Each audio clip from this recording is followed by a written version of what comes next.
हाय viewers, आशा करुछि आपण माने समस्ते भगवानकर अशेष कृपारू भलरे थिबे।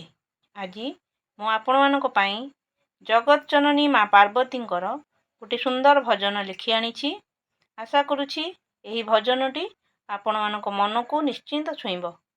दया करी आपण माने एही भजनटी को मूलरू शेष पर्यंत पढ़िबे। तेबे आस आमे से भजनटी पढ़िबा। भजनटीर नाम हैला माँ पार्वती महिमा। धरिअछ प्रभु त्रिशूल डम्बरु, बसिअछ वृष पीठिरे।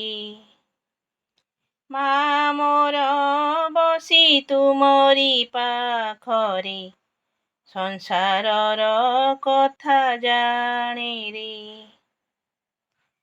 तुमे बाबा भोला भोल होई थाओ, मन सदा ध्यान मुद्रारे।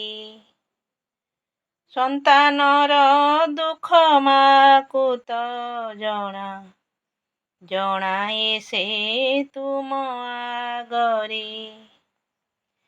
कोपे दियो बर तपे दियो बर, नाही तुम भाग मापरे। तुमे जे अनल माँ मोर जल, शीतलता भरे मनरे। माँ परी मोर माटिए काहीं, संसारटा खोजिया सरे। चेत शक्ति रूपा शांतिर स्वरूपा, नामता पार्वती मातारे। चेत जगत जननी त्रिपुर मोहिनी, अंबिका भवानी काली रे। कार्तिक गणेश तांक दुई पुत्र, अटंती जगत जीतारे।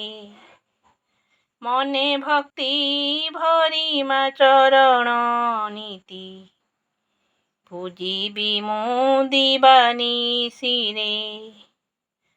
माँ तो करुणा करिबुनि उणा, आउ किछि लोड़ा नाही रे। मने भक्ति भरी माँ चरण नीति, पूजिबी मु दिवानिशि रे। माँ तो करुणा करिबुनि उणा, आउ किछि लोड़ा नाही रे। आपण माने माँकर एही सुंदर भजनटी तो शुणिले। आशा करे आपण मानक मन को निश्चित ए भजनटी छुईथिबो। आपण माने मते आगुकू आहुरी उत्साहित करबा पई मो चैनल को लाइक, शेयर, सब्सक्राइब, कमेंट करबा को जम्मा भूलिबेनी। केवल आपण मानकर भल पाइबा ही मोर एकमात्र काम्य। आपण माने मो भिडियोटी को मूलरू शेष पर्यंत देखिथिबारु अनेक अनेक धन्यवाद।